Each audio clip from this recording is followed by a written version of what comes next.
ભક્તો આપણે સત્સંગ સભામાં આવ્યા છીએ, પહેલી આપણને એક સ્પષ્ટતા હોવી જોઈએ. સત્સંગમાં આવ્યા પછી ચોખવટ હોવી જોઈએ. આપણને નાનપણથી દરેક વસ્તુનો શું ઉપયોગ હોય છે એની નાનપણથી ખબર હોય છે. મમ્મી પપ્પાએ પણ નાનપણથી શીખવાડ્યું હોય છે. આપણા સમાજે આપણને કેટલીક વસ્તુ નાનપણથી શીખવાડી હોય છે. નાનું બાળક હોય ને પૂછે કે પપ્પા આ શું છે, તો કહેવામાં આવે ઘડિયાળ છે. શાના માટે છે? તો સમય જોવા માટે છે. પંખો ફરતો હોય તો તરત પૂછે કે આ શાના માટે? તો કે પવન માટે. આ સ્પીકરને જોવે ને બાળક પૂછે કે શું છે? તો કે સ્પીકર છે. શાના માટે? વ્યક્તિ સુધી અવાજ પહોંચાડવા માટે. ટ્યુબલાઇટને જોવે તો તરત થાય ટ્યુબલાઇટ શાના માટે? તો પ્રકાશ માટે. આ ઢોલકી શાના માટે? તો કે વગાડવા માટે.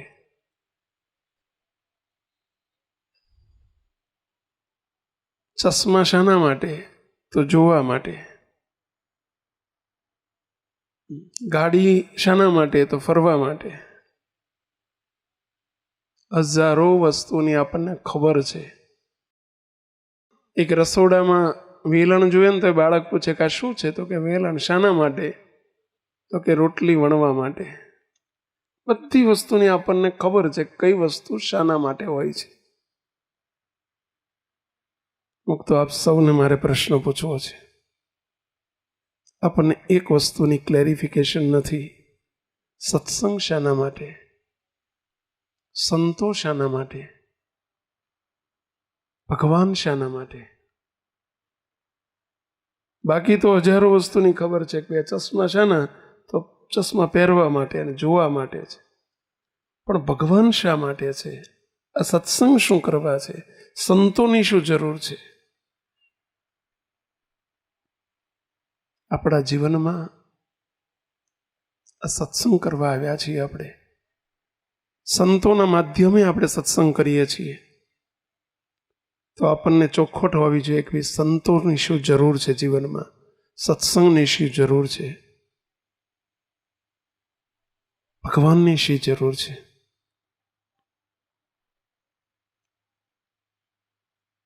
એ આજે થોડીક વાત કહેવી છે.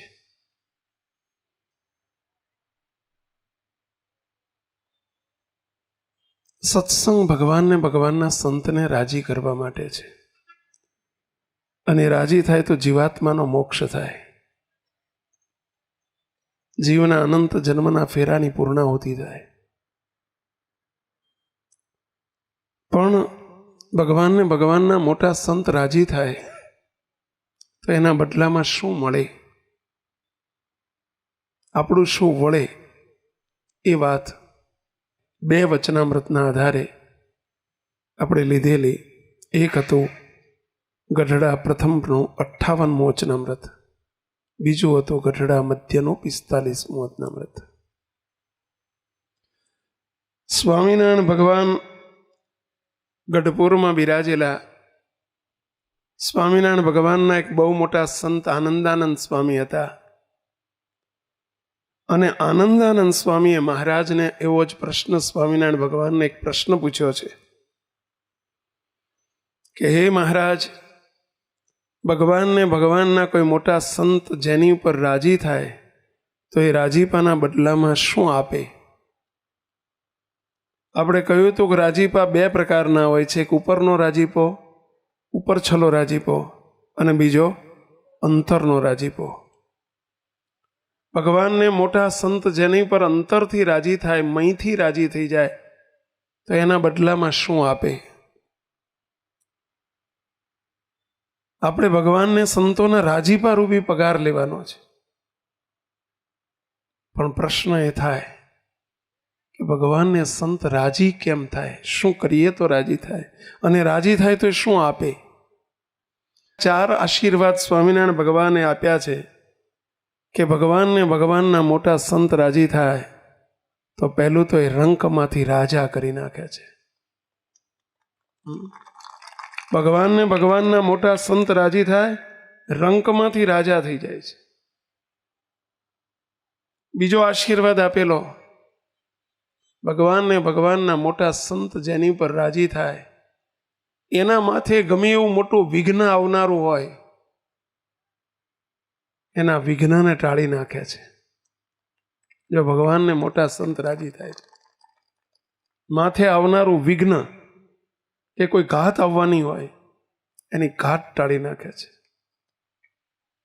ત્રીજો આશીર્વાદ આપ્યો છે, ભગવાનને ભગવાનના મોટા સંત જેની પર રાજી થાય એનું ગમે તેવું ભૂંડું પ્રારબ્ધ હોય, ભૂંડું પ્રારબ્ધ એટલે કે એનું પ્રારબ્ધ, એનું નસીબ, એનું ભાગ્ય ગમે એટલું ભૂંડું હોય, ભૂંડું એટલે દુઃખ આપનારું હોય, દુઃખદેણ હોય, પણ ભગવાનને ભગવાનના મોટા સંત રાજી થાય એના પ્રારબ્ધને બદલી નાખે છે.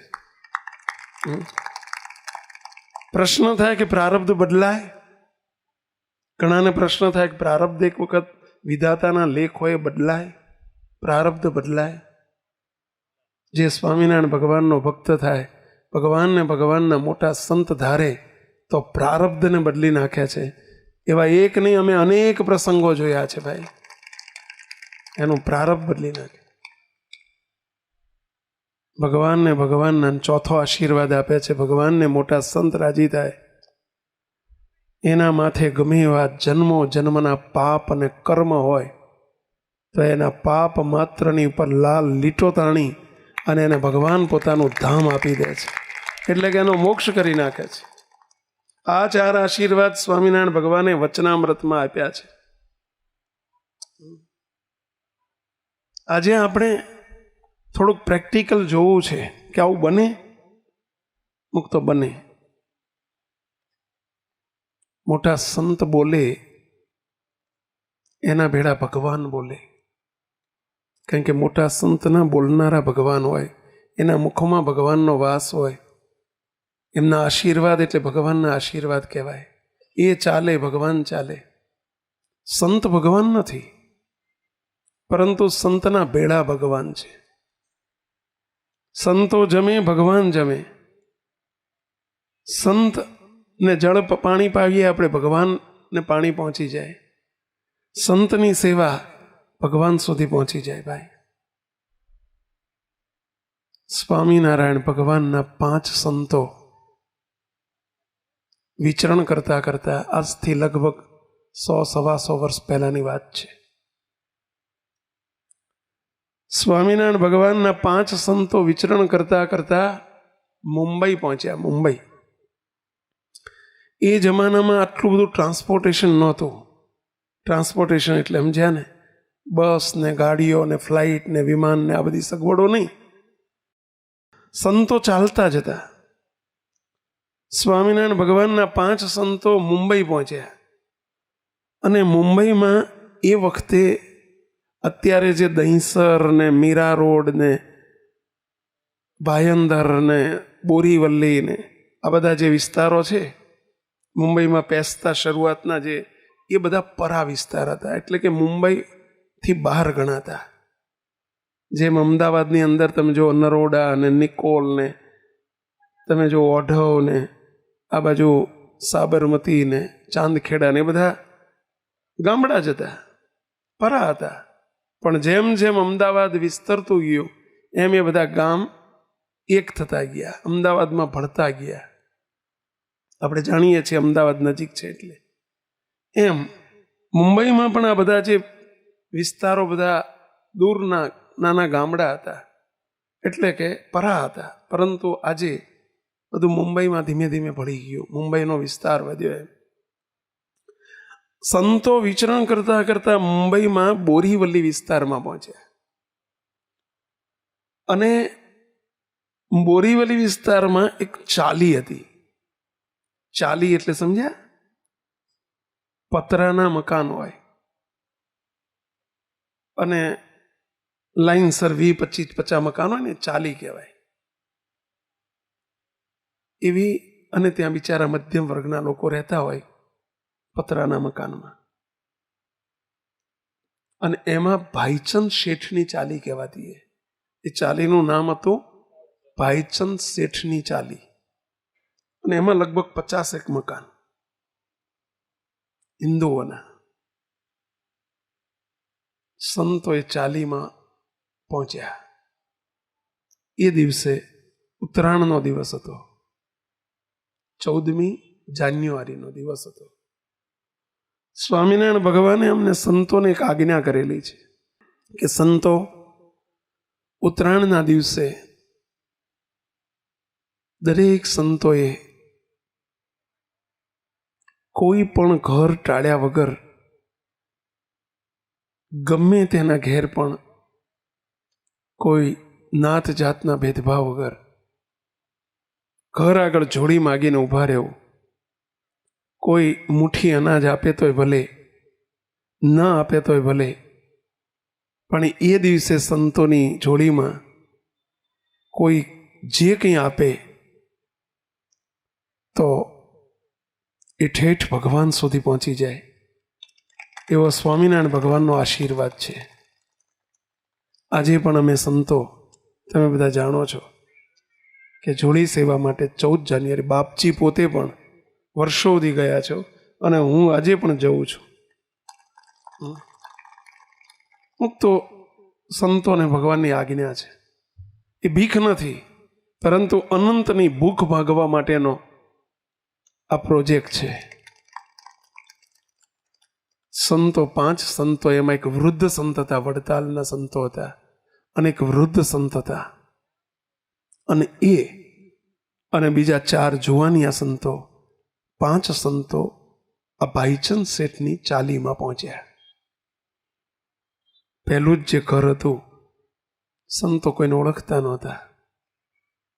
અજાણ્યા ઘેર જઈને સંતો ઉભા રહ્યા. પહેલા જ ઘરના આંગણામાં જઈ અને સંતોએ પોતાની જોડી પોળી કરી અને આહલેખ નાખી સ્વામિનારાયણ હરે સચ્ચિદાનંદ પ્રભો કરીને સંતો ઉભા રહ્યા. સંતોને કોઈ ગરીબ અને તવંગરના ભેદ ન હોય, સંતોને જ્ઞાતિ જાતિના ભેદ ન હોય, સંતોને ઊંચ નીચના ભેદ ન હોય. સંતો તો ભાવના ભૂખ્યા હોય. સંતો જોડી પોળી કરીને ઉભા રહ્યા ચાલી આગળ. પહેલી જે ઓયડી હતી ને એની આગળ સ્વામિનારાયણ હરે સચ્ચિદાનંદ પ્રભુ કરી. અંદર ઘરમાં જોયું, એક જ ઓયડો હતો, કોઈને દેખ્યા નહીં.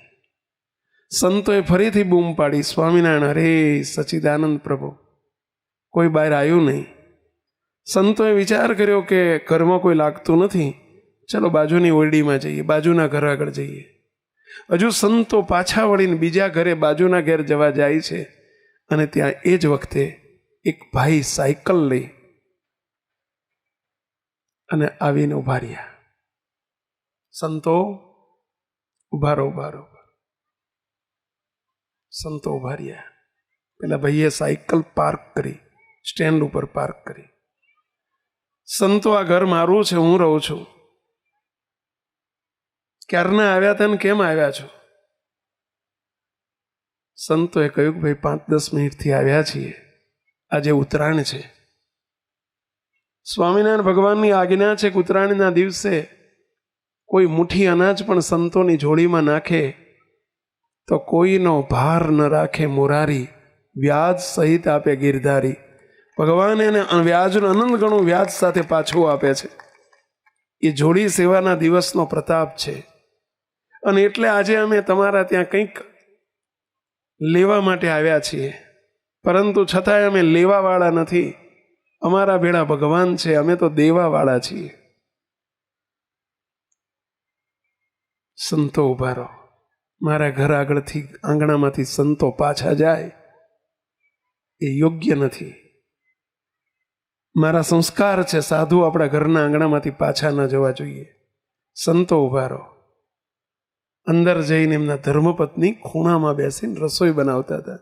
એ જમાનામાં ગેસના બાટલા અને અત્યારની જેવી સગડીઓના બધું નહોતું, અને ગરીબ માણસો તો બિચારા ચૂલા ઉપર રસોઈ કરતા, બાજુમાં ખૂણામાં ચૂલા ઉપર રસોઈ કરતા. એટલે એમને ખ્યાલ નહીં કે સાધુ આવ્યા છે આંગણામાં. જઈને એમણે કહ્યું કે ભાઈ, અરે સંતો આવ્યા છે આપણા આંગણામાં, ખબર નથી? મને ખબર નથી. કેમ આવ્યા છે? આજે ઉત્તરાયણ છે, મુઠ્ઠી અનાજ આપશો તો અમે લઈ જશું, એવું કહે છે. ઘરના પણ બહુ ધાર્મિક હતા. એમણે કહ્યું કે જઈને પૂછો તો ખરા સંતોને કે એમને શું જરૂર છે. જે જરૂર હોય એ આપીએ આપણે, જે જોતું હોય, જે ખૂટતું હોય એ આપીએ. પેલા ભાઈએ બહાર આવીને કહ્યું, સંતો અમારા ઘરવાળા પૂછાવે છે કે તમારે જે જોતું હોય આપીએ, શું જરૂર છે એમ કહો. સંતોએ પૂછ્યું, ભાઈ તમારું નામ શું છે? પેલા ભાઈએ હાથ જોડીને કહ્યું, સંતો મારું નામ કરમસિંહ છે. શું નામ આપ્યું? કરમસિંહ. મારું નામ કરમસિંહ છે. જૂના નામ બધા આવા નામ હતા. કરમસિંહ છે. જુવાનિયા, લગભગ 25-30 વર્ષની ઉંમર, 30-35 વર્ષની ઉંમર. સંતોને કહે છે, સંતો મારું નામ કરમસિંહ છે. ઘરવાળા પૂછે છે આપને શું જરૂર છે? સંતો કે ભાઈ અમારાથી મગાય નહીં, જે આપશો એ લઈ જઈશું, મગાય નહીં. આટલું જ્યાં બોલ્યા ત્યાં પાછળથી એક નાના સંત બોલ્યા, કરમસિંહ ભાઈ, સવારથી અમે જોડી સેવામાં નીકળ્યા છીએ, અમારી જોડીમાં ચોખા આવ્યા છે, પરંતુ જો થોડીક મગની દાળ મળે ને તો અમે સાંજે ખીચડી બનાવી શકીએ. આટલું બોલી ગયા. સંતોથી મગાય નહીં અમારી કદી, અમને આ આપો એવું અમારાથી ન કહેવાય. તમે શાક લાવો ને કંઈક, તો જે આવે એ અમારે વપરાય, અમારાથી ફલાણું શાક લઈ આવો એમ અમારાથી ન મગાય. આ સંતોના ધર્મ છે બધા. સ્વાદ કહેવાય, એ અમારો સ્વાદ કહેવાય. જે આવે એ ચલવી લેવાનું હોય, સંતોએ મગાય નહીં. તમે શાક લેવા જાઓ તમારી ચોઈસ પ્રમાણે લાવો, સાચી વાત છે. તમારા સંતોની ચોઈસ, ભગવાને જે આપ્યું એ સ્વીકારી લેવાનું, એ અમારી ચોઈસ.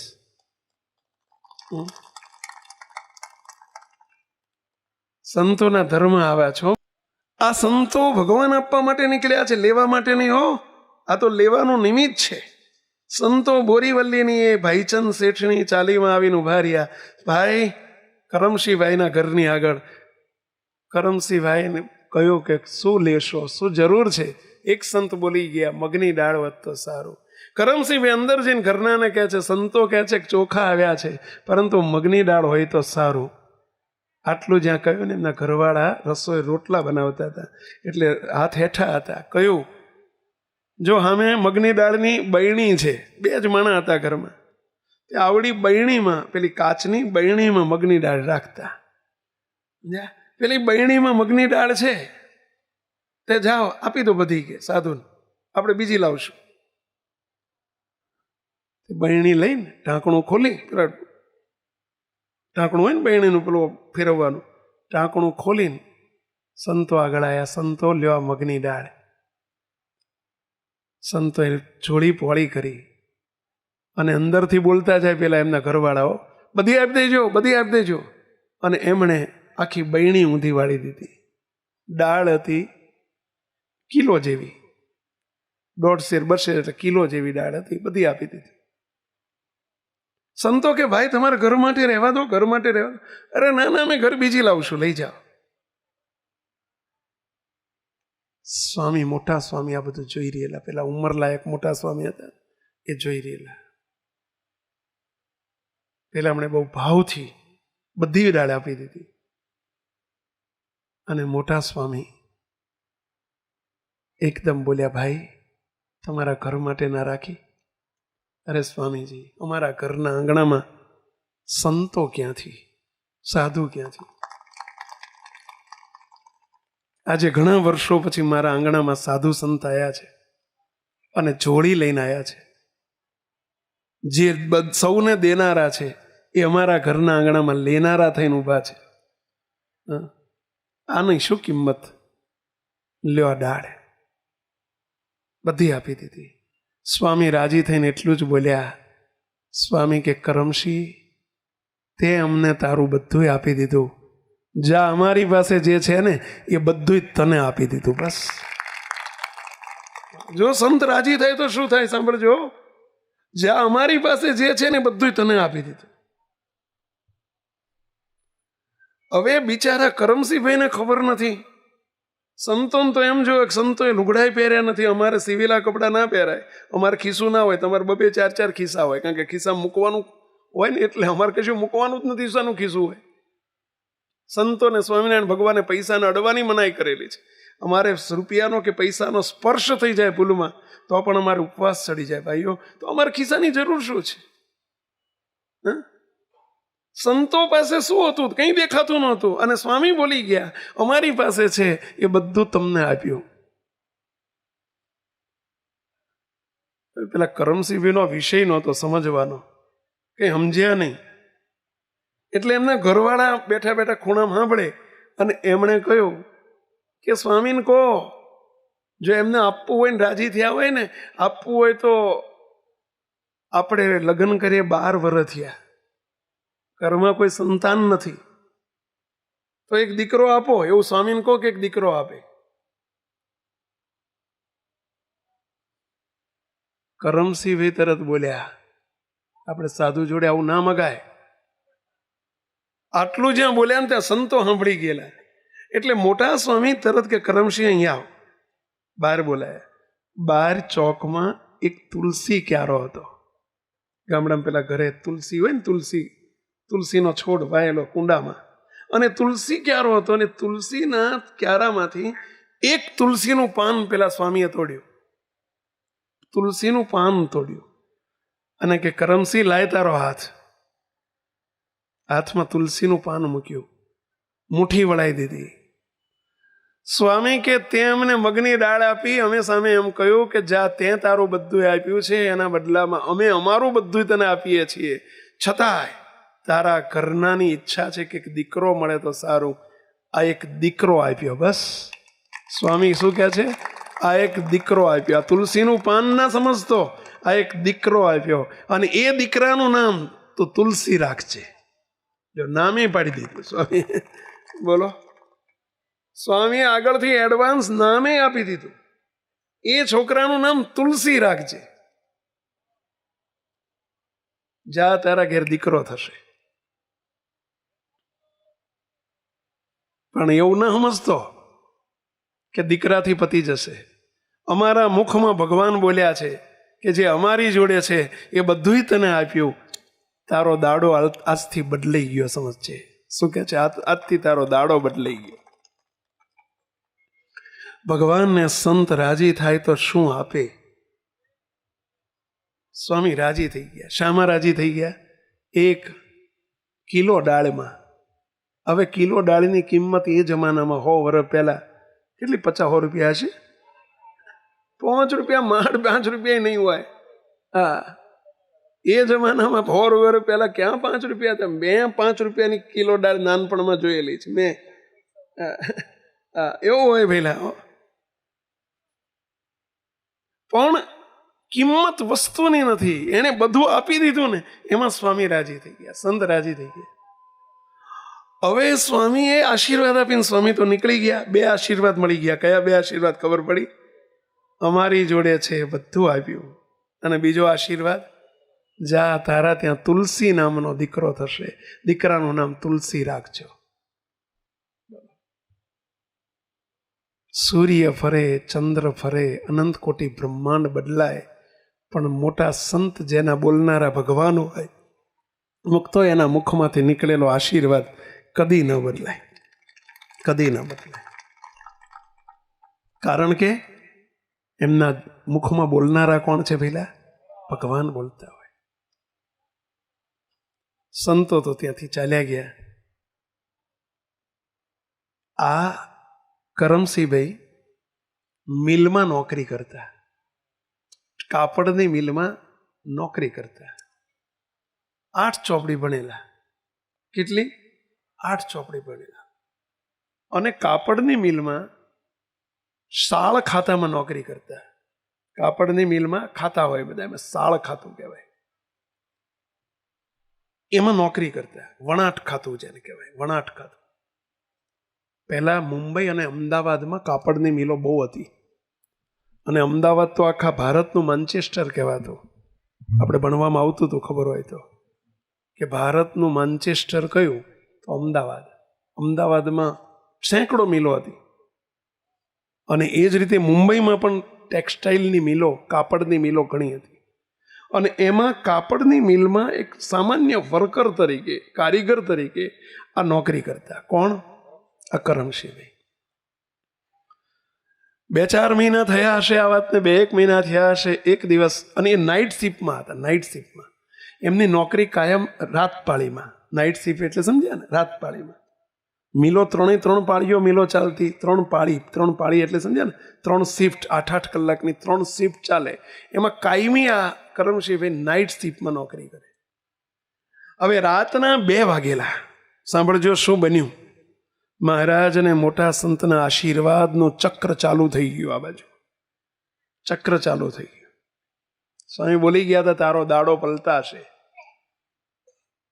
આ કરમસિંહભાઈ રાતે નોકરી કરી રહ્યા છે પોતાના ખાતામાં, વણાટ ખાતામાં, શાળ ખાતામાં.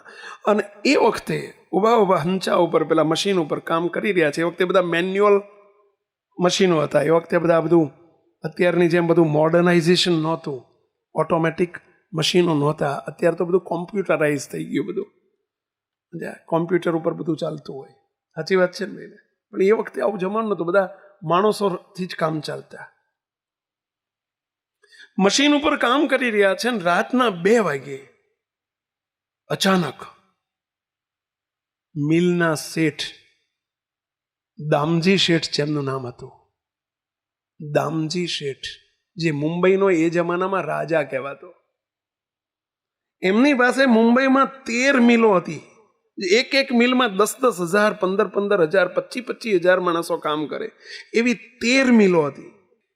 મુંબઈના 5 મોટા શેઠિયાઓમાં સૌથી મોખરે, સૌથી પહેલા નંબરનું કોઈ નામ હોય તો દામજી શેઠનું નામ આવતું. દામજી શેઠ અબજોપતિ માણસ, 13 મિલના માલિક. ઉંમરલાયક હતા, 75-80 વર્ષ થયેલા, પણ કડે ધડે એટલે સમજ્યા ને પેલા, આમ હજુ મજબૂત. અને દામજી શેઠ મોટી પાઘડી બાંધતા. અને એ દામજી શેઠ આવરીત વર્ષમાં 1-2 વખત ગમે ત્યારે અચાનક રેડ પાડે, મિલમાં ઇન્સ્પેક્શન માટે આવી જાય. અચાનક રાતના 2 વાગે દામજી શેઠ મિલમાં આવી ગયા. અને કોઈને ખબર ના પડે, લોકો કામ કરતા હોય. દામજી શેઠ આમ પાછળ ફરતા આમ જોતા, બધે એક ખાતામાં નજર કરતા. બહુ એમને બહુ, કારણ કે જિંદગી આખી એમાં કાઢી નાખેલી. બહુ હોશિયાર માણસ, માણસ પારખો વ્યક્તિ. માણસ પારખો એટલે સમજ્યા? માણસને આમ કંઈક કામ કરતો જોવે ને એની સામું જોવે ને પારખી લે કે કેટલી આની કેપેસિટી છે અને માણસ કેવો છે. એવા હોશિયાર. એમ તો આવડો મોટો ધંધો થાય નહીં. અને દામજી શેઠ પાછળ ઊભા આ ખાતામાં આવેલા પેલા કરમસિંહની પાછળ ઊભા એનું કામ 2 મિનિટ જોયા કરે. કરમસિંહભાઈને ખબર નથી હો પાછળ શેઠ ઊભા છે. એ તો નાનો માણસ કહેવાય. અને કરમસિંહ શેઠે પાછળ આવી ખભે હાથ મૂક્યો. કરમસિંહના ખભે દામજી શેઠે હાથ મૂક્યો. ખભે હાથ પડાડ્યો. એટલે એમણે આમ જોયું કોણ છે. એમણે પહેલવેલા રૂબરૂ મુલાકાત તો જિંદગીમાં થયેલી જ નહીં. આવડો મોટો શેઠ. એમણે ફોટો, મિલના દરવાજામાં જ મોટો દામજી શેઠનો ફોટો જોયેલો, પેલો પાઘડી વાળો. અને ફોટો જોઈને ઓળખી ગયા પાછળ કોણ ઊભો છે. એ તો એકદમ ચિયા થઈ ગયા બિચારા. આવડો મોટો માણસ એક નાના કારીગરને આવીને ખભે હાથ મૂકીને ઊભો રહે એટલે સ્વાભાવિક છે કે એને બિચારાને આશ્ચર્ય થાય. એટલે એકદમ એ તો પગમાં પડી ગયા. શેઠ તમે? દામજી શેઠ તમે? બિચારો ધ્રુજે કે નક્કી કંઈક મારી ભૂલ તો નથી થઈ ને. અચાનક આવીને મોટો માણસ આવીને ઊભો રહે. એકદમ પગમાં પડી ગયા. શેઠ મારી કઈ ભૂલ? શેઠે કહ્યું, તારું નામ શું? મારું નામ કરમસિંહ. કરમસિંહ, હંચો બંધ કરી દે. એ વખતે હંચો કહેતા. એ જમાનામાં હંચો કહેતા. મશીન શબ્દ ઇંગ્લિશ શબ્દ છે, હંચો ગુજરાતી શબ્દ છે. હંચો બંધ કરી દે, ચાલ મારી જોડે. આટલું કીધું ના તો ધ્રુજી ગયા બિચારા. નક્કી કંઈક હું ફોલ્ટમાં આવી ગયો, વાંક આવી ગયો છે. ગભરાઈ ગયા, તે ધ્રુજે આખા. દામજી શેઠ કહે છે, કરમસિંહ ચિંતા કરવા જેવું નથી, તું ગભરાઈશ નહીં, ચાલ મારી જોડે. હંચો બંધ કર્યો. હાથ ઝાલીને શેઠ પોતે હાથ ઝાલીને એમની કેબિનમાં લઈ ગયા, શેઠની કેબિનમાં લઈ ગયા. લઈ જઈને કે કરમસિંહ બેસ, હેઠો બેસ. એ સામે બેસ. ખુરશી હતી, ખુરશીમાં બેસ. શેઠ તમારી આગળ ખુરશીમાં ન બેસાય મારાથી, હું તો નાનો માણસ છું. શેઠ કહે છે, સાંભળજો કરમસિંહ, તું કેટલું ભણ્યો છું? શેઠ, હું તો 8 ચોપડી ભણેલો છું. કેટલા વર્ષથી એ નોકરી કરે છે? 7-8 વર્ષથી નોકરી કરું છું. હા ભણે, તારી ઉંમર કેટલી થઈ? તો કે 35 વર્ષ. 34-35 કીધા. 35 વર્ષ. કરમસિંહ, આજથી તને હું પ્રમોશન આપું છું. તારા ખાતાનો તું મેનેજર. શું કહે છે? તારા ખાતાનો તું મેનેજર. તારું કામ મેં જોયું અને મેં તને પારખી લીધો. તારા હાથ નીચે તારા ખાતાના 1000 માણસો તારા હાથ નીચે કામ કરશે. અને જો સાંભળ, હવે તારે જઈને મશીન ઉપર નહીં ઊભું રહેવાનું, હંચા ઉપર નહીં ઊભું રહેવાનું. બાજુની અહીંથી આગળ પછીની બીજી ત્રીજી કેબિન તારી, એ ઓફિસ તારી. તારે ઓફિસમાં આવીને બેસવાનું. કાલથી તારી ઓફિસ આગળ બોર્ડ લાગી જશે, મેનેજર કરમસિંહભાઈ. તારી નેમ પ્લેટ આવી જશે. તને લેવા માટે રોજ ગાડી આવશે, મૂકવા ઘેર ગાડી આવશે, ડ્રાઈવર ગાડી લઈને આવશે. હવે તારે સાયકલ લઈને નહીં આવવાનું. તો સાયકલ લઈને આવે તો કે હા બાપ, આ શેઠ સાયકલ બાયકલ મૂકી દેવાય નહીં. તને ગાડી લેવા આવશે ને ગાડી મૂકવા આવશે. આ બનેલી ઇતિહાસ, મુંબઈનો ઇતિહાસ, એની બનેલી હકીકત કહું છું. આ કોઈ દંતકથા નથી.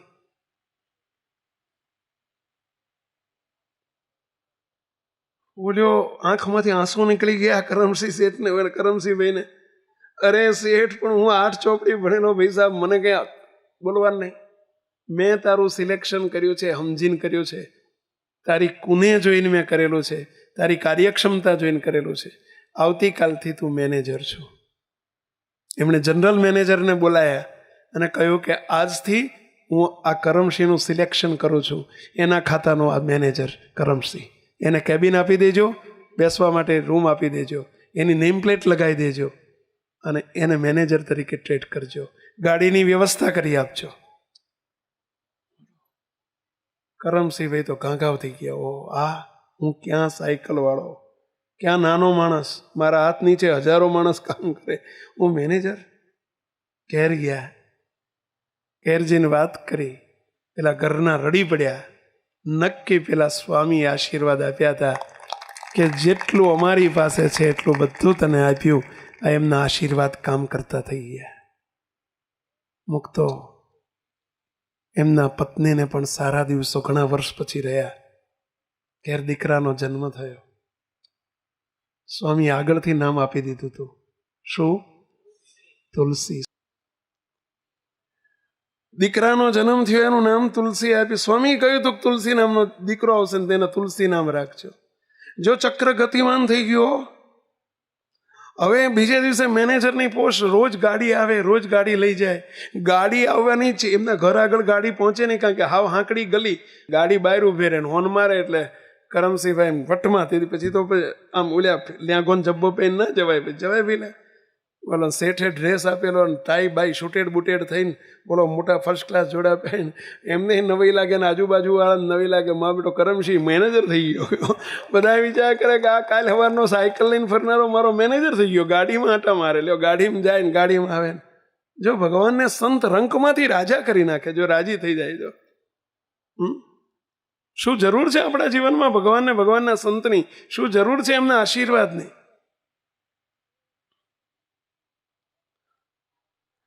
અને અમુક તો એથી ન પત્યું, 3 વર્ષ થયા આ વાતને, 3 વર્ષ થયા. 3 વર્ષ મેનેજર તરીકે રહ્યા છે. એક દિવસ ફરી રાતપાલીમાં જ છે કરમશીભાઈ, 3-3.5 વર્ષ થયા હશે. અને કરમશીભાઈ, અરે કરમશીભાઈ રાતે ઓફિસમાં બેઠેલા, એમની પોતાની ઓફિસમાં, અને કામને શીખવે, કામે બધું આવડી ગયેલું, મેનેજર તરીકે પાસ થઈ ગયેલા.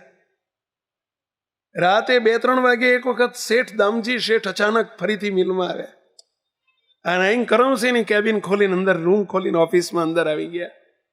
કરમસિંહ તો ઉભા થઈ ગયા. શેઠ આપ મારી કેબિનમાં? ભાઈ સાહેબ, હું મને બોલાયો તો હું તમારી કેબિનમાં આવી જાત, તમે અહીં આવી ગયા. ઉઠી ગયો કરમસિંહભાઈ. શેઠ પેલા મેનેજર ઉઠી ગયા. શેઠ એમની ખુરશીમાં બેસી ગયા. મોટા માણસો હંમેશા બહુ સાદા હોય. મોટા માણસોને પોતાની મોટાઈ હોય જ નહીં, અને જેને પોતાની મોટાઈમાંથી ઊંચા ના આવતા એ મોટા માણસ બની શકે જ નહીં. મોટાની મોટાઈ એમના પર્સનાલિટી કે આઉટર પર્સનાલિટીથી ન હોય, એમની ઇનર પર્સનાલિટી હોય ભાઈ. એમની આઉટર પર્સનાલિટી વધારવાનો એ પ્રયત્ન જ ના કરતા હોય. ખાલી ગળા હોય ને બહુ છલકાય, ખાલી ગાડું હોય ને બહુ તમે જુઓ ને બહુ ખખડે. એમ જે અંદરથી ખાલી હોય ને એ જ આવા બધા પ્રયત્ન કરે, હે મનાવાન પૂજાવાન. તમે જુઓ તો એનો બહાર મોટો ઉદ્ઘોષ કર હોય ને એનો ઉદ્ઘોષ હોય. બાકી જે મોટા પુરુષ હોય ને એને કાંઈ ના હોય, પેલા અલમસ્ત હોય. મોટા માણસો બધા જેટલા મોટા માણસો, ગાંધીજી શું પહેરતા કહો જોઈએ? એક પોત નહીં પહેરતા. અને છતાંય બોલો, અંગ્રેજોને હચમચાઈ નાખ્યા. આપણો ભારતની સ્વતંત્ર દેશ છોડોની ચળવળ ચાલતી હતી, અને ગાંધીજીને એક વખત ત્યાં અંગ્રેજોની લંડન, ઇંગ્લેન્ડ જવું પડ્યું. ત્યાં કેસ ચાલતો હતો, કેસ સોલ્વ કરવા માટે ગાંધીજીને પોતાને જવાનું થયું. ત્યાંના ન્યૂઝપેપરોની અંદર 1945ની આ વાત છે. ત્યાંના ન્યૂઝપેપરો, ઇંગ્લેન્ડના તમામ ન્યૂઝપેપરો છાપાઓની અંદર મોટા અક્ષરે અઠવાડિયાથી આવે, ભારતના ગાંધીજી આવી રહ્યા છે, ભારતથી ગાંધીજી આવી રહ્યા છે. ગાંધીથી લોકો, હજારો લાખો લોકો જોવા એમને માટે તૈયાર, તલપાપડો. ગાંધીજી આવે છે, ગાંધીજી આવે છે. હવે ગાંધીજીનો ડ્રેસ શું પહેલા? પોતરી પહેરીને, હાથમાં લાકડી લઈને.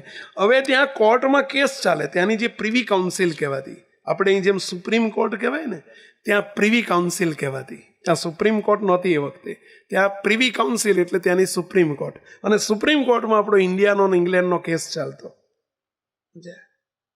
અને ગાંધીજી કેસમાં કોર્ટમાં જવાના હતા. કોર્ટની બહાર લાખો માણસો ઉભેલા, હજારો માણસો, દોડિયાન બધા, ભૂરિયાન બધા, તમે જુઓ ને બધા ગાંધીજીને જોવા ઉભેલા. કે આ બાપુ કહેવાય છે, જેને ભારતમાં ચર્ચિલ જેવાને બધા એને મચમચાઈ નાખ્યા છે. તો આ છે કોણ? એને જોવા માટે તમે જો હજારો માણસો ત્યાં બહાર લાઈનોમાં ઉભેલા. ગાંધીજીની ગાડી આવી, અંદર આવ્યા. કોર્ટમાં પ્રિવી કાઉન્સિલના, સુપ્રીમ કોર્ટના મોટા જજ, આખી જજની બેચ બેઠેલી, 5-6 જજ બધા બેઠેલા. અને કોર્ટ આખી હિંગડા ઠઠ ભરાયેલી, લોકો બધા અંદર બેસેલા જોવા માટે.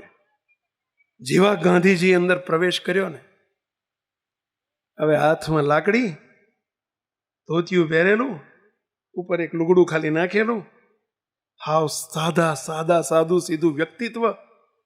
અને જેવા કોર્ટની અંદર, જે કોર્ટનો હોલ હતો ને, અંદર જ્યાં પ્રવેશ કર્યો ને, બધા જ ઊભા થઈ ગયા. વકીલો બધા ઊભા થઈ ગયેલા. અરે બધા તો ઊભા થાય, પણ જજ બધા ઊભા થઈ ગયા. બોલો, એ 5 જજ બધા ઊભા થઈ ગયા. હવે જજ કોઈ દાડો એ ઊભા થાય? એનું સૌથી મોટી પોસ્ટ કહેવાય ને, સુપ્રીમના જજ એટલે. બોલો, જજ ઊભા થઈ ગયા. હું તમને પ્રશ્ન પૂછું, ગાંધીજી પાસે શું હતું એવું? કઈ પર્સનાલિટી? ક્યાં ટાઈ પહેરીને શૂટેડ બુટેડ થઈને ફરતા હતા? પરંતુ ઇનર પર્સનાલિટી, તે ઇનર પર્સનાલિટી, ઇંગ્લિશ શબ્દ છે, આંતરિક વૈભવ હતો એમની પાસે. અને જેની પાસે આંતરિક વૈભવ હોય ને, એને બહારના વૈભવની કોઈ જરૂર પડતી જ નથી. જેને બહારનો વૈભવ વધારવા માટે, જે પર્સનાલિટી વધારવા પ્રયત્ન કરે છે ને, સમજી લેવું, અમે સંતોને કહીએ, સંતો સમજી લેવું, એ અંદરથી ખાલી છે. હા, અંદરથી બોધો છે. એટલે એને બહારથી પર્સનાલિટી વધારવી પડે છે મુક્તો. અને અંદર જેની પર્સનાલિટી હોય ને, ભગવાન જેને અંદર બિરાજતા હોય, આપણા ગુરુજી બાપજીનું જીવન તમે જોયું હોય મુક્તો, સાવ સાદું સીધું વ્યક્તિત્વ. બાપજી આમ નીચે ભોંય ઉપર આમ નીચે ધૂળમાં બેહી જાય, બોલો ધૂળમાં બેહી જાય. લાખો માણસો જેને માનતા હોય ને પૂછતા હોય તો એ કાંઈ નહીં, ધૂળમાં બેહે. અરે હાથમાં તમે જોવો ને તો હાથમાં પેલી ઈંટો લઈને ઉપર માટી ચોટીએ ને તો માટી ખંચેરમાં બેહી જાય, ઘઉં વીણવા બેહી જાય, કાંકરા વીણવા, ઘઉંમાંથી કાંકરા વીણવા બેહી જાય, શાક સુધારવા બેહી જાય. એને લાખો માણસો પૂજે છે, મને માને છે, મને ગુરુ માને છે. એનો કોઈ એક રંચ માત્ર જેનો ભાર નથી મુકતો. એ અંદરની પર્સનાલિટી છે. આપણે તો સહેજ હોય તો લે મને આગ પાછળ બેડ, હું પાછળ બેહું, પાછળ લે, એ ખાલી પહોંચે આપણો ભાઈ. અહીંયા પેલા દામજી શેઠ, મોટો માણસ, ખુરશીમાં બેસી ગયા. કોની ખુરશીમાં? પેલા કરમસિંહની ખુરશી. નહીતર એમ થાય હું મિલનો શેઠિયો આવડો મોટો મેનેજરની ખુરશીમાં બેહું ના બે, બોલો બેસી ગયા. અને કરમસિંહ ભાઈ હેઠે બેસી ગયા. શેઠ તમે અહીંયા પૈસા હેડો, હું તમારી ઓફિસમાં આવું, મને શરમ આવે છે. કરમસિંહ કેમ ચાલે, બધું કામ કેમ ચાલે છે પૂછપરછ કરી. અને એમનો તો એક શબ્દમાં બધું સમજી જાય. બહુ મોટો માણસ, 50, 60, 70 વર્ષનો અનુભવ એને ધંધાનો, અને અબજોના વેપાર કરે. કરમસિંહ બધું કેમ ચાલે છે? શેઠ બધું બહુ સરસ ચાલે છે. કરમસિંહ ચાલ મારે તારા ઘેર આવવું છે. રાતના 3 વાગે એમ કહે છે કે મારે તારે ઘેર આવવું છે.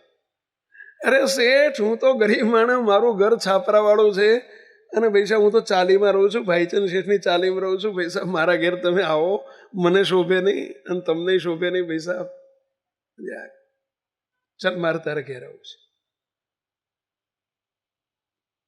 અરે શેઠ પણ તમારી ગાડી મારે તમારી શેરીમાં જતી નથી, બહાર ઉભું રહ્યો, ગમે તો હું બહાર ઉભો રહીશ, ચાલ મારે ઘેર આવવું છે. એટલે હેઠ બેસી જાય ગાડી. રાતના 3 વાગે ગાડીમાં બેસાડી દીધા. શેઠની ગાડીમાં, શેઠની ગાડીમાં બેહતા એ સંકોચ થાય કે હારું આવડો મોટો શેઠિયો અને એની ગાડીમાં મને બેસાડી દીધો. બોલો પાછળ બેસાડી દે. શેઠ આગળ બેઠા ને શેઠ રસ્તામાં વાતો કરે કે તારા ઘરમાં માણસો કેટલા છે? કે શેઠ અમે ઘરમાં 3 જણા છીએ. બધી વાત કરી. તારા ઘરનાનું નામ શું, તારા દીકરાનું નામ શું, બધું કહ્યું. કે મારે 2.5 વર્ષનો દીકરો છે. એ વખતે 2.5-3 વર્ષનો દીકરો, એનું નામ તુલસી છે. બધી વાત કરી. કે મારા ઘેર સાધુ આવ્યા હતા અને એમણે આશીર્વાદ આપ્યા હતા. 10-12 વર્ષ સુધી મારા ઘેર કંઈ પારણું બંધાયું નહોતું, એમના આશીર્વાદથી દીકરો થયો છે. વાતો કરતા કરતા એ તો પહોંચી ગયા કરમસિંહના ઘેર. ગાડી બહાર ઊભી રાખવી પડે, ચાલીની બહાર. સંતો ચાલીને પેલા કરમસિંહ શેઠ ચાલીને ઘેર ગયા. હવે નતા એ વખતે મોબાઈલ કે આગળથી કહી દે ઘરવાળાને કે જરા હરખું સાફસૂફ કરી રાખજો અને જરા સ્વચ્છ કરી રાખજો. બહાર ખાટલા નાખીને બધા હુતા હોય, ગામડિયા બધા તમે જો બહાર ચાલીને બધા ખાટલા નાખીને હુતા હોય. આગળથી કંઈ સમાચારે નહીં મોકલીએ કે આ કશું નહીં. કરમસિંહ બિચારા અંદર ગભરાય કે આવા મોટા માણસને હું મારા ઘેર બધા જેવું તેવું જેમ તેમ પડ્યું હોય. આવાને હવે હાથે કોણે કોઈ મહેમાન આવવાનું હોય ને ખબર હોય તો આગળથી સારું જરા હરખું કર્યું હોય. હવે રાતના 2-3 વાગે જાય, કોઈ કેવું ભંગાર બધું પડ્યું હોય ઘરમાં, અગડમ બગડમ હોય બધું. શેઠ જૈન જગાડ્યા છે કરમસિંહ ઘરવાળાને. એમનું નામ હતું પાર્વતીબેન. એમના ઘરનાનું નામ હતું પાર્વતીબા. પહેલાના જૂના જમાનામાં આવા નામ હોય ને. જગાડ્યા. ત્યાં શેઠ બોલ્યા, પાર્વતીબા, કરમસિંહ તું ને તમારો દીકરો 3 બેસી જાઓ મારી ગાડીમાં, હું તમને લેવા આવ્યો છું. 3 ગાડીમાં બેસી જાઓ. તો કે પણ શેઠ કીધું હતું હું કંઈ કપડાં બપડા તૈયાર કરાવી રાખ્યા તમારા બધાના, અમે ગાડીમાં ક્યાં લઈ જવાનું? મારે ઘેર તાર આવવાનું. ચલો પહેર્યા લુગડે હેડો, તાળું મારી દો ખાલી ઘરે. બોલો આંખ્યું ચોળતા ચોળતા બેસી ગયા ગાડી. નાયા ધોયા વગર ના હો. શેઠ અને શેઠની જોડે કરમસિંહ બેના ઘરના અને પેલો ટેણીયો 2.5 વર્ષનો બેહાડીને ગાડીમાં. શેઠ પણ કંઈ નહીં, તું જોયા કર બધું. રાતે 4 વાગે સવારમાં વહેલા પહોંચ્યા ઘેર. શેઠનો પાર્લા વિસ્તારની અંદર મોટો આલીશાન 5 એકર જમીનમાં મોટો બંગલો, કારણ કે આવડો મોટો શેઠિયો એટલે 5 એકર જમીનમાં મોટો આલીશાન બંગલો શેઠનો. અને શેઠ હોર્ન વાગ્યો ને ગાડીનો પેલો દરવાજો ખોલ્યો, તો ગાડી જાય, અંદર ગાડી લઈને પહોંચ્યા. શેઠે આગળથી સમાચાર આપી દીધેલા વહેલા સવારના 4-5 વાગેલા. અને ગાડી પહોંચી શેઠના બંગલામાં. અને શેઠના જે ઘરવાળા હતા, શેઠના જે ધર્મપત્ની હતા, કંકુબા એમનું નામ હતું, કંકુબા. શેઠની ઉંમર લગભગ 78 વર્ષની, ડોસીમાની ઉંમર લગભગ 2-3 વર્ષ ઓછા, બે વૃદ્ધ થઈ ગયેલા. અને પહોંચ્યા. કંકુબા હાથમાં ચોખાને, કંકુને, ચોખાને, આરતીને લઈને તૈયાર રહેલા. બોલો, બાયણામાં જેવા અંદર બેઠા એટલે એમણે તો તરત કહ્યું, કંકુ, પેલા એમણે કહ્યું, જો આ મેં વાત કરી હતી ને, કરમશી છે, આ એના પત્ની છે, આ એનો નાનો ટેણીયો છે, તુલસી એનું નામ છે. પૂજન કરો, કે કરમશીનું પૂજન કરો, તૈણેનું પૂજન કરો. અને કંકુબા ચાંદલો કરે તૈણેને. ઓલ્યા જોઈ રહેલા કે આ બધું શું થાય છે. ઓલો ટેણીયો તો જો ઊંઘતો જ તો, ઓલ્યો હજુ 2.5 વર્ષનો 3 વર્ષનો તુલસી તો ઊંઘતો તો, ઊંઘમાં હતો. એને ચાંદલા કર્યા. અને બોલો, કંકુબા આરતી કરે. કોની? કરમશી બેની. શું થઈ રહ્યું છે કઈ ખબર નથી પડતી કે શું થઈ રહ્યું છે. કરમશી ભાઈ બાઘાની જેમ બાઘા માર્યા કરે કે શું થાય છે. અરે શેઠ આ શું કરો? અરે શેઠ કે તું જોયા કર, જે થાય જોયા કર, કાંઈ બોલવાનું નહીં. અંદરનો દિવાન ખંડ ત્યાં જઈને બેઠા. સવારની વહેલી સવારે શેઠ કહે છે, કરમશી સાંભળે, એક ફાઇલ તૈયાર રાખેલી, લે આ ફાઇલ પકડ્યા. કરમશી, અમે બંને વૃદ્ધ થયા છીએ, અમારે કોઈ દીકરો નથી. આજથી તું મારો વારસદાર, હું તને દત્તક દીકરા તરીકે દત્તક લઉં છું. આજથી આ 13 મિલોનો માલિક તું છે, અને આજથી આ બંગલાનો માલિક પણ તું છે. મારી તમામ સમૃદ્ધિ ને સંપત્તિ આજથી તારી છે. આમાં એનું વિલ છે, આ ફાઇલમાં તારા નામનું વિલ છે. હું તને બધું જ બક્ષિસ આપું છું, અને આજથી તું મારો વારસદાર. આજથી તારા નામની પાછળ કરમશી દામજી શેઠ લખાશે. શું નામ પાડી દીધું પહેલા? કરમશી દામજી શેઠ. મુંબઈમાં કોઈ રહેલા હોય તો, અને તમે સર્ચ કરજો ક્યારેક, ગૂગલમાં કરવું હોય તો, કરમશી દામજી શેઠની મોટામાં મોટી મુંબઈની પેઢી, 13 મિલના માલિક એ કરમશી દામજી શેઠ બન્યા.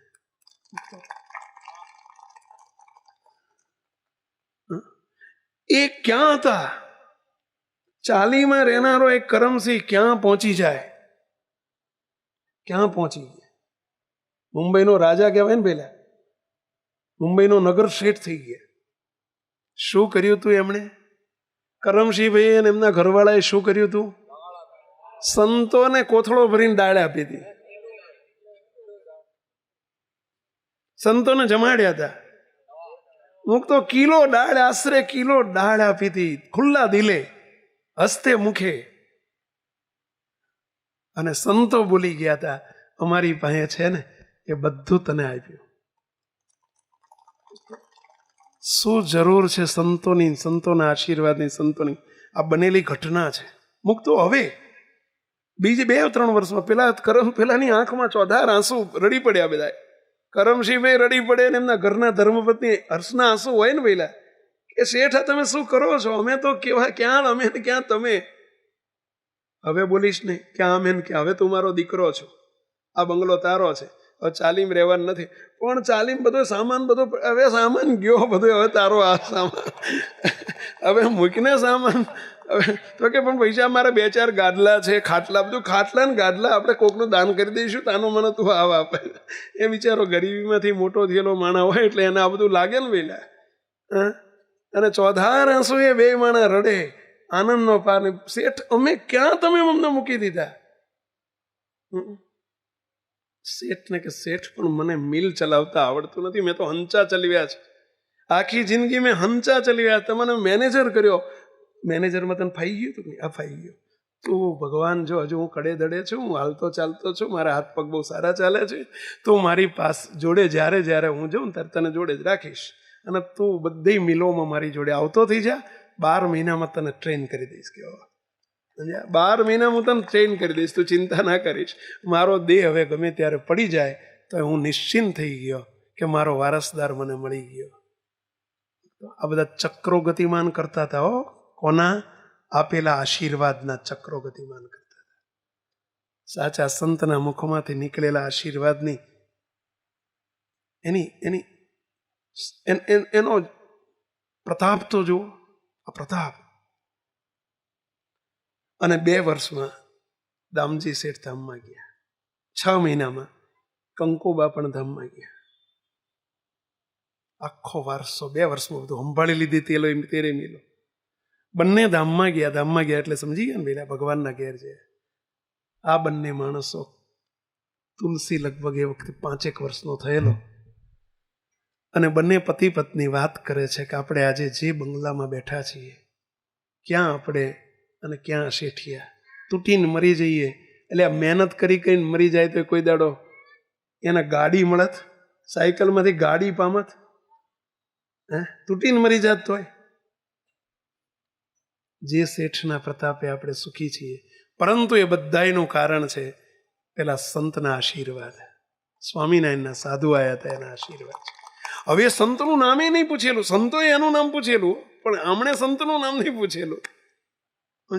હવે આપણે સંતને ગુરુ કરવા છે, અને સંત પાસે આપણે સ્વામિનારાયણના સત્સંગી થવું છે. સંત જોડે જઈને આપણે સત્સંગી થવું છે. જેને આપણને આટલું બધું આપ્યું તો આપણે એમના શિષ્ય થવું છે. તે 2 માણસ છોકરાને લઈને ગાડી લઈને નીકળ્યા વડતાલ આવવા. એટલી ખબર હતી, એમણે બોલી ગયા હતા કે અમે વડતાલથી આવીએ છીએ. તે વડતાલ પહોંચ્યા. હવે આ વાત નહીં, તે વચ્ચે 7-8-10 વર્ષનો ગાળો જતો રહેલો, 8-10 વર્ષ જતા રહેલા. વડતાલ આવીને પૂછ્યું કે ભાઈ એક મંડળ આવ્યું હતું 8-10 વર્ષ પહેલા, અને 5 સાધુ હતા, એમનું નામ તો કે નામ ખબર નથી. અરે અહીં તો 3 સાધુ છે, હવે તમે એમાં ગોતો કેવી રીતે નામ વગર? હવે અમે ગામમાં આવીને પૂછીએ, પૂંસરીમાં આવીને ફલાણા ભાઈ ક્યાં રહે છે? હવે ક્યાં? હવે એવા એક નામના 5 જણા હોય, પાછું હોય કે ના હોય? તો ભરતભાઈ બીજા ગામમાં 10 છે. હવે ક્યાં ખોદવું એમ? આ તો મંદિરમાં એક સાધુ હતા, ઘરડા હતા, ઘરડા 50 હતા, 50 ને બતાવ્યા સામે ઊભા રાખીને કે જોઈ લો, આમાંથી ઓળખ કરો કાપતા, કે આમાં એકય નતા. ખબર પડી ગઈ, તો ધામમાં જતા રહ્યા છે સ્વામી. તો જે સ્વામી આવ્યા તે ધામમાં જતા રહ્યા છે. દુઃખ થયું. એ વખતે વડતાલમાં આચાર્ય રઘુવીરજી મહારાજના પછીના આચાર્ય, બીજા આચાર્ય ભગવત પ્રસાદજી મહારાજ હતા આચાર્ય. એમની પાસે ગયા, બધી વાત કરી અને કહ્યું કે મહારાજ મને કંઠી બાંધો, સત્સંગી કરો. હવે આજે અમારે સ્વામિનારાયણના સત્સંગી થવું છે. આજે અમે જે જલસા કરીએ છીએ અને જે મોટા આલિશાન બંગલામાં રહીએ છીએ, 13 મિલના માલિક છીએ, એ બધાયનું કારણ આ સ્વામીના આશીર્વાદ છે. અમારે સત્સંગી થવું છે, સ્વામિનારાયણની કંઠી બાંધવી છે. અને આચાર્યજી મહારાજ જોડે કંઠી બાંધી સત્સંગી થયા. સાંભળજો પછી શું કહે છે. આજે અમે બહુ સુખી છીએ. મુંબઈમાં સ્વામિનારાયણનું મંદિર નથી એકે. એ વખતે ત્યાં સુધી મુંબઈમાં સ્વામિનારાયણનું મંદિર નહોતું. એમણે સંકલ્પ કર્યો કે અમને જેણે સુખી કર્યા છે, અમને તમે રજા આપો, અમે મુંબઈમાં સારામાં સારી મોટી જગ્યા લઈને અમે એ જગ્યાના પેમેન્ટ પણ અમે કરીશું, અને મુંબઈમાં આલિશાન મંદિર બંધાવીશું અમે, અમારા ખર્ચે અમને આટલી સેવા આપો. અને મુક્તો મુંબઈ ગયા. અને મુંબઈમાં જે સિટીમાં મંદિર છે, કોઈ જો ગયું આવે તો એ બાયખલ્લા વિસ્તાર કહેવાય છે. અને એ વિસ્તારમાં મોટી જગ્યા લીધી. એમણે કહી દીધું કે મારે એકલાય ખર્ચો કરવાનો છે. શિખરબંધ મંદિર આ કરમસિંહ દામજી શેઠે જ બંધાવડાયું. કરમસિંહ દામજી અત્યારે ત્યાં તકતી મારેલી છે. મંદિરના મુખ્ય એક જ ડોનર કરમસિંહ દામજી શેઠ. તો એમણે આખું મુંબઈનું પ્રથમ મંદિર કરાવ્યું સ્વામિનારાયણનું. તો આ છે રંકમાંથી રાજા કરી નાખે. ભગવાનને સંત જો રાજી થાય તો રંકમાંથી રાજા કરી નાખે. શું જરૂર છે સંતની? મુક્તો આવા કંઈક પ્રસંગો અમે જોયા છે સત્સંગમાં, કંઈક કે ભગવાનને સંતનો રાજીપો ક્યાંથી ક્યાં પહોંચાડી દે. ભગવાનને સંત માથે આવનારા પ્રારબ્ધને બદલી નાખે. અરે એનું ગમે તેવું માથે કષ્ટ આવવાનું હોય ટાળી નાખે, એનું પ્રારબ્ધ બદલી નાખે. ભગવાનને સંતની જીવનમાં શું જરૂર છે? મુક્તો અને જીવનો મોક્ષ કરે, એની દ્રષ્ટિમાં ચડે અને ભગવાન સુધી પહોંચાડી દે, એ તો એમનું મુખ્ય કામ છે. આજના પ્રસંગે પણ મહાપ્રભુના ચરણોમાં હું પ્રાર્થના કરું છું, હે મહારાજ ખૂબ રાજી રહેજો. જે બધા આજે આવ્યા છે એમની ઉપર રાજી રહેજો. સર્વે મુક્તોને જય સ્વામિનારાયણ. આ વિડીયો જો આપને પસંદ આવ્યો હોય તો તેને લાઈક કરો અને શેર કરો. અને હા, આવા જ લેટેસ્ટ વિડીયો મેળવવા માટે SMVS કથા ચેનલને સબસ્ક્રાઇબ કરવાનું અને બેલ આઇકોન પર ક્લિક કરવાનું ન ભૂલતા હો.